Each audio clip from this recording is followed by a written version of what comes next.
Member ke Parlimen Rajya Sabha Dr. W.R. Kharlukhi haka handriyo tarik Kyllalyngkot ulalit ban Plie paidbah no ya artylli ki Surok ki badang shudep ban siang rong thymmai ki ba kinthup ya ka Surok Umïarong sha Lawbyrwa ki ba pynïasoh ya ka Surok naka shnong Metre sha Kyrdemkulai ka badon nyuspa san mitar haka jingjrong bat sakawai pat ka Surok kinthup ya ka Surok internal road ka badon ya ka jingjngai ka ba san spa prapusan mitar ka ba pynïasoh ya ka shnong Lawbyrwa bat kadong maunai.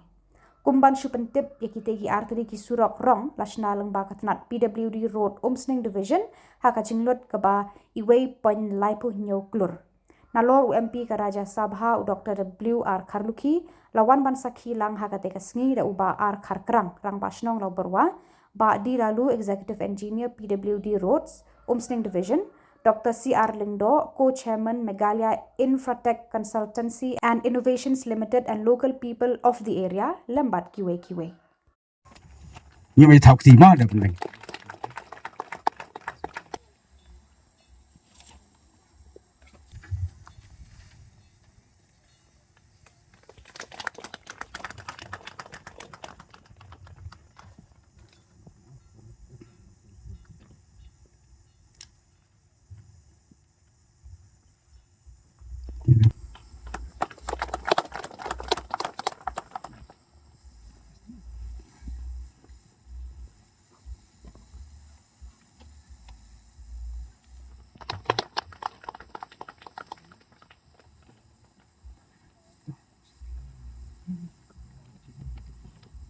Chị bảo mình đây.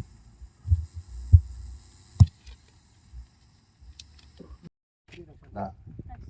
con đường quanh và đã đi đến Surok nhà bạn đi ở dưới mà đi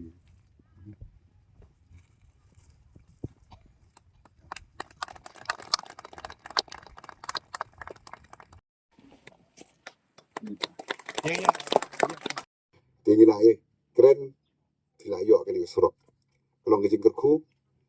ni persang ikat bala ban Metre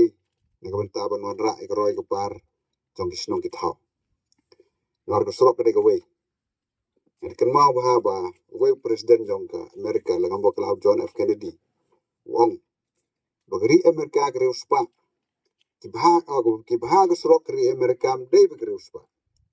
Henry kibah ke Surok jong ke Amerika kere uspa kere Amerika war bo bahag ke Surok jong ki nda bahag ke Surok kemut niyo ban kit gimarep gimariang ke jongi bat kibreu kere uspa dengan try ke Surok kedai uwei bat ngar snautenat bat on kege barok ko bong ba ruben mene kedai jingker khu jong boleh bat in snautenat sabagan Bhoi mo kita kaban tap san posnem jang belang boleh ni bila yo ini Surok di kege mon ong ni kelong mungkin persang ban try kat bala ban wanra ke roy ke par bagi snong kitau jong geri ke jongi kenang bagi paidbah ke jongi kin roy kin par hedong jadi gini kintin ngat snautenat ban dan ka ba figure step boleh sibon